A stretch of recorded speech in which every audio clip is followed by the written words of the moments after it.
Ada hal-hal seperti itu lebih ke arah oknum, dan itu levelnya kan kabupaten kota, sehingga kita akan bekerjasama dengan provinsi. Tanpa ada lelang, porsinya harus jelas tanpa ada lelang. 5 triliun untuk Kadin, 3 triliun untuk Kadin tanpa ada lelang.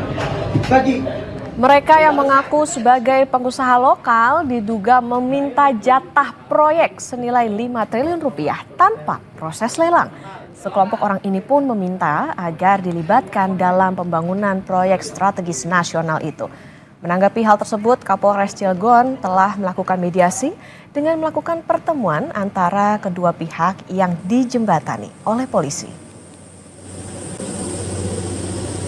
Kita mediasi, sudah kita lakukan pertemuan, hanya miskomunikasi saja antar pengusaha asing dan pengusaha lokal di Kota Cilegon. Sudah kita mediasi dan kita ultimatum, tidak ada pengancaman, kemudian tidak ada intimidasi. Apabila ada, kita tindak tegas. Alhamdulillah kemarin berjalan dengan lancar mediasinya, dan kedua belah pihak juga bersepakat tidak adanya ancaman maupun premanisme seperti itu. Sementara itu, Saudara, Ketua Umum Kadin Indonesia, Anindya Novian Bakri, menyampaikan akan mengecek sejumlah pengusaha yang diduga meminta jatah proyek pembangunan pada pengusaha asing di Cilegon. Anin juga menyebut akan mengirim tim untuk berdiskusi dengan pemerintah setempat dan sejumlah pihak lainnya membahas hal tersebut.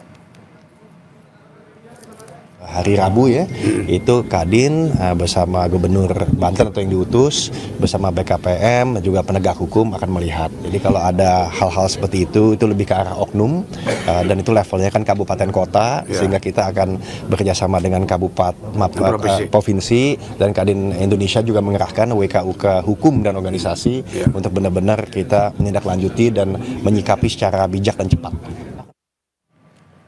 Pengusaha lokal di Cilegon, Banten menyayangkan aksi minta jatah proyek oleh pihak yang mengaku bagian dari organisasi pengusaha di Kota Cilegon yang viral di media sosial. Hal ini dikhawatirkan bisa menimbulkan persepsi bahwa pengusaha di Cilegon melakukan aksi premanisme.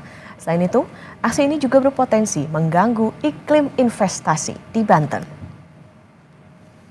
Perhatikan, tapi jangan sampai ada menuntut hak yang berlebihan gitu kan, itu yang sebetulnya sehingga akhirnya menimbulkan persepsi seolah-olah bahwa pengusaha Cilegon itu menyatakan dirinya tidak beda jauh dengan premanisme gitu kan. Saya tidak mau seperti itu, bahwa posisi sebagai pengusaha harus kita jaga marwahnya.